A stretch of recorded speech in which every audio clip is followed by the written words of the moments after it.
This message comes from Greenlight. Parents say financial literacy is the hardest life skill to teach. Greenlight's debit card and money app for families makes it easy for kids to learn to earn, save, and spend wisely. Start today, risk-free at greenlight.com/NPR. Hey folks, just a quick heads up that what you're about to hear is another archive episode of our show. Something we've pulled from the vaults and resuscitated for your enjoyment. And that enjoyment is key. So don't let the fact that this is an older episode diminish in any way the experience you're about to have. Enjoy this or we're going to have a problem. Voice call received 6:26 a.m. Thursday, March 17th. Hi, this is Whitney. I was wondering if I should go to the gym or sleep for another hour. Please say sleep. All right, Whitney, this is a serious problem. And it happens that Mike and I disagree about what's the right choice here. I believe that you should stay in bed. So, and I believe you should get up and go to the gym. And so I think what we're going to do here, this is only going to work if you're wearing headphones, is we're going to pan ourselves to either side as if there were an angel on one shoulder. And then Ian will be on the other side. Okay, so here goes. Well, first of all, Whitney, sleep is very important. And anyone who's looked into sleep research knows that the longer you sleep, the more creative you are, the healthier you are. You'll probably live longer if you stay in bed and get an extra hour of sleep. Whitney, do you like bumblebees? Everybody loves bumblebees. Did you know that bumblebees start their day when it's cold by warming up with exercise? They don't even attempt to fly before exercising. Don't you want to fly today, Whitney? Whitney, if you get out of bed and you make your bed, you have a greater chance of getting bed bugs. Because if your bed is messy, the bed bugs have no areas to crawl into the covers. This is true. This is based on research that a made bed is more likely to get bed bugs. Wait, so, Whitney, Mike is trying to convince you to stay in bed by reminding you about the existence of bed bugs, reminding you that there very well may be bugs crawling all over your body right now. And I don't know, but maybe one way to get rid of them would be to get out of the bed, go to the gym, and then take that post-gym shower, which will both feel great, you've already worked out, and you're no longer covered with the blood-sucking insects that Mike just mentioned. Whitney, I just pulled up some information from the CDC that says that the number of emergency room visits for unintentional injuries, it's 31 million. That's how many people get hurt. This was in 2011. You will not be injured if you stay in bed another hour. I would argue that there are many possible bed-related injuries. Do you have a roof above you? She probably does. That roof could fall. Stay where you are.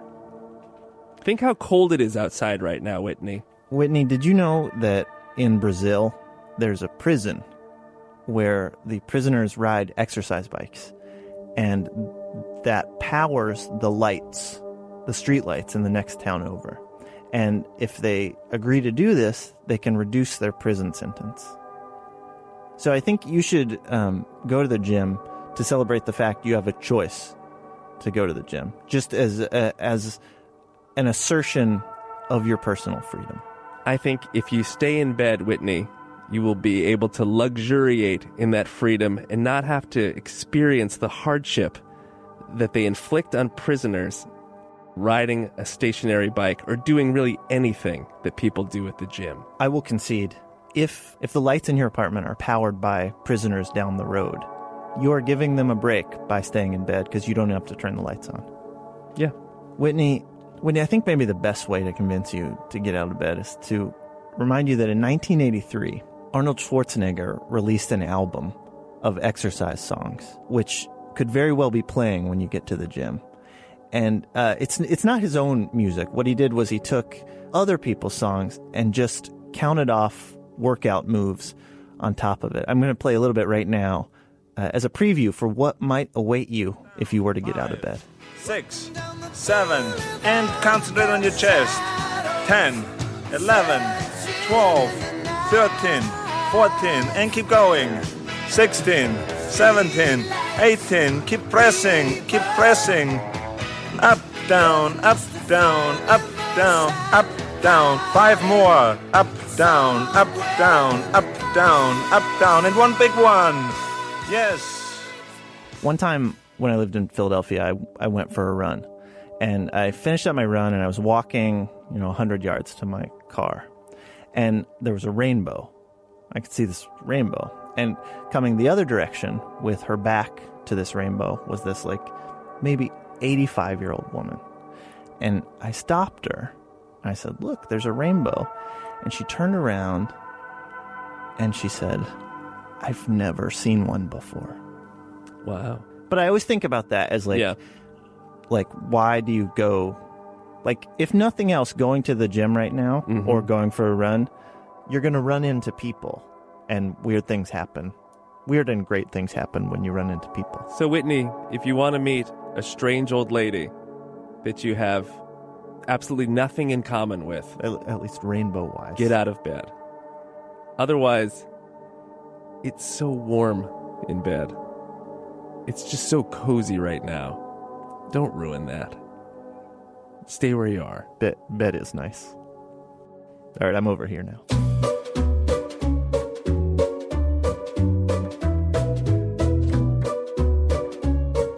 All right, we have 2 people on the line right now, Ankita and her roommate Aditi. So, Aditi, what can we help you with? Well, we had an unfortunate incident in our house. Okay. I put eggs to boil. I do this normally. I put them to boil, and then I go upstairs and do all the things I have to do in the morning, and then by the time I'm done, they're ready. But this particular morning, I just had a lot on my mind, and I forgot. And then all of a sudden, we heard a big explosion. Actually, Ankita wasn't home. The other roommate was downstairs. There was an explosion. I heard her scream. I still forgot that they were my eggs, and I asked her if she was okay. And then she told me to come downstairs, and I saw literally 1 million pieces of egg all over the kitchen, and I realized what I did. Oh, my. So I immediately started cleaning it up. You can't imagine how much mess 2 eggs can actually make. And then I left the ceiling for the end because it's the hardest to reach. And once I got to the ceiling, it wasn't coming off at all. Okay, and this was, Aditi, this was you. You did this.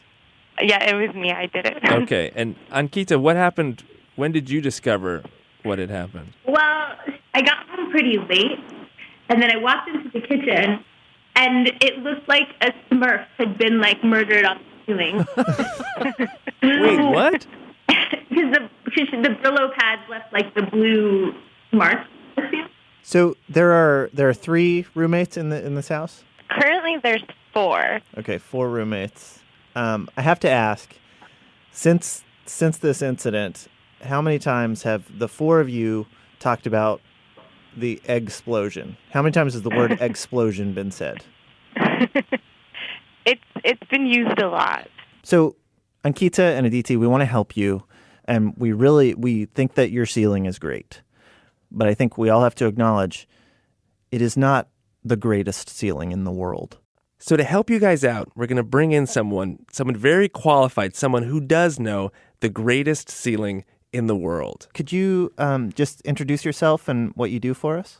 I have a name like a railroad train. The full extent is Kathleen Weil Garris Brandt, and my friends call me Katya, as I hope you will. And in your career, one of the things you were involved with was the restoration and conservation of the Sistine Chapel ceiling. Well, exactly. Many times in the past, attempts had been made to clean the Sistine ceiling, the vault of the Sistine Chapel, and its walls as well, because they were getting darker and darker.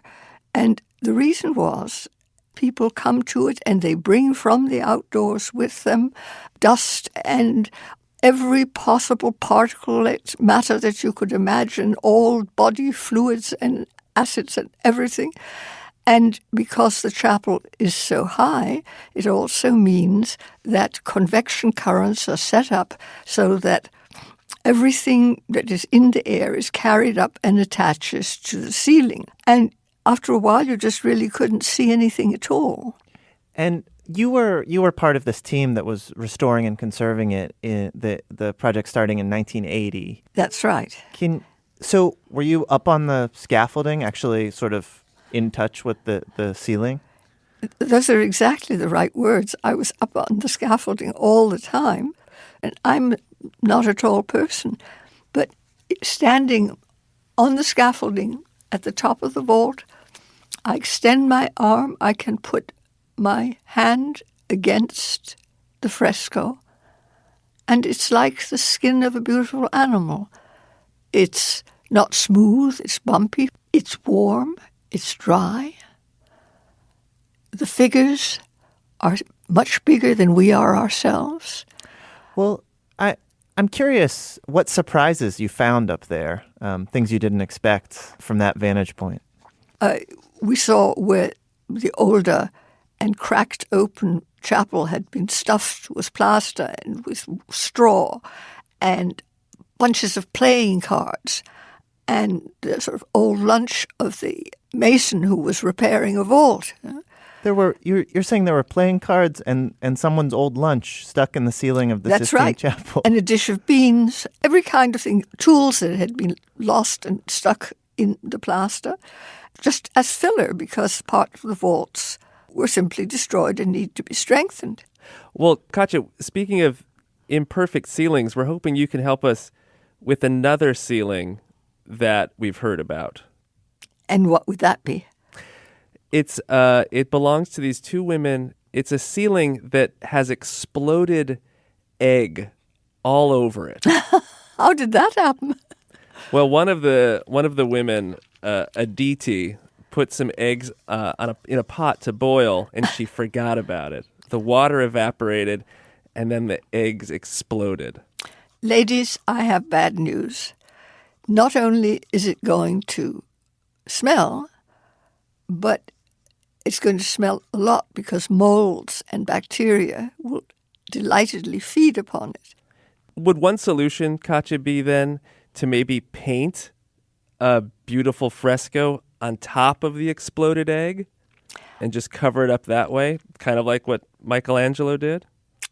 Well, I'm not a chicken guru, but from my limited experience, I would strongly, strongly advise against it. The different materials that are in one way or another attached to each other respond in anarchic, different, contradictory ways depending on uncontrollable external factors, heat, cold, wet, From painter to poultry, the problem is the same. Hey, if you have a question for us, you can get it to us at howto@npr.org. And we are on a brief hiatus, so we're not going to be getting to anything too quickly. So no urgent questions. But we're going to be using every waking minute of that hiatus to track down your questions and solve them in honestly, the least helpful way possible. But we will solve them. We will solve them, and it'll take a lot of time.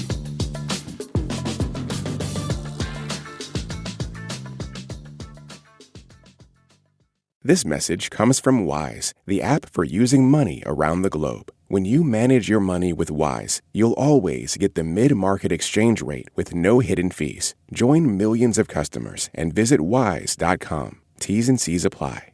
This message comes from LinkedIn. Running a business means you wear a lot of hats. Luckily, when it's time to put on your hiring hat, you can count on LinkedIn to make it easy. Post a job for free or pay to promote it and get 3 times more qualified candidates. 86% of small businesses find their next great hire in 24 hours. Also, easily share your job with your network. Plus, manage everything all in one place. Post, match, hire, done. Post your free job at linkedin.com/NPR. Terms and conditions apply. This message comes from NPR sponsor eBay, who is home to millions of parts for your next project and free returns. If it doesn't fit or it isn't what you expected, eBay has your back. Eligible items only. Exclusions apply. eBay. Things people love.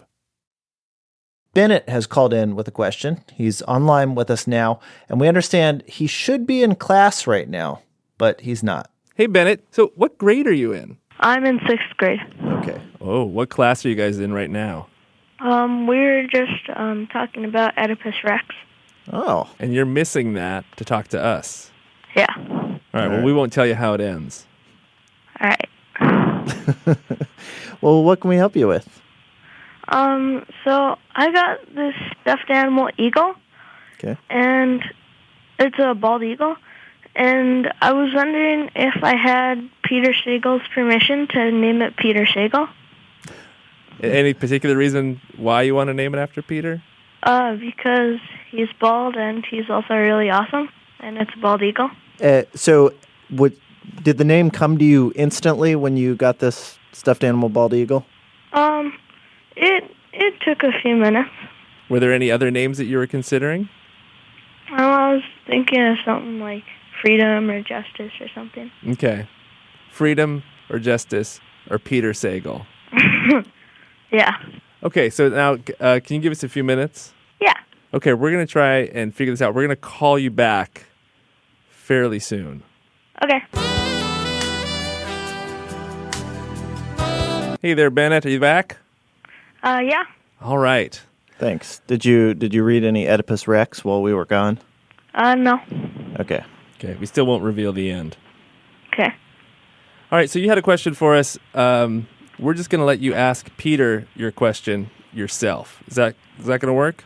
Yeah. Hello, Bennett. Hi. This is Peter. Hi. How are you? Good, how are you? I'm pretty well. I'm wondering what are those I can help you with. We haven't told Peter anything, No, Bennett. I am ignorant of your needs here, Bennett. So I got a stuffed animal bald eagle. Uh-huh. And I was wondering if I had your permission to name it Peter Sagal. Oh, you absolutely have my permission. And can you tell me why you want to name your stuffed bald eagle after me? Because you're bald and you're awesome. You know, I will take that. I will take that because I am bald. I mean, that's a fact. So it really comes down to what people then say after that. Yeah. Some people say I'm bald and tiresome. I'd much rather have bald and awesome. So I appreciate that. I will accept that honor with pride. In fact, if you could send me a picture of yourself and your bald eagle, I will put it on my wall and say that bald eagle is named after me because he thinks I'm bald and awesome. Okay. I think that the right thing to do now to sort of set the name, put the name in place, would be, Peter, if we could hear your best proud, patriotic eagle cry. That's tricky. Bennett, I off the top of my head do not know what eagles sound like. Do you? Can you give me an eagle to inspire me here? I don't really know either. Yeah, I mean, could you guys? I mean, so can you do an eagle sound? How do eagles sound? Well, I think the problem with eagles is that eagles have a terrible sound. It's a scream. They're a dumb bird sound. They make dumb sounds. The sound that you hear often is a red-tailed hawk, right? That's right. Ah! Yeah, that's what I was going to say. That's a red-tailed hawk. Bennett, what does Peter Sagal, the eagle, sound like? It's your eagle. What does he sound like? That's good. Very good. Nice. Right. That was really good. I'm going to try it. Right. Peter? So, all right, here we go. That's terrible. I'm really bad at that. Nope, that's good. No, I think that's it. That's the way Peter Sagal, the eagle, sounds. Well, Bennett, I hope that you and your Peter Sagal are as happy as me and my Peter Sagal are.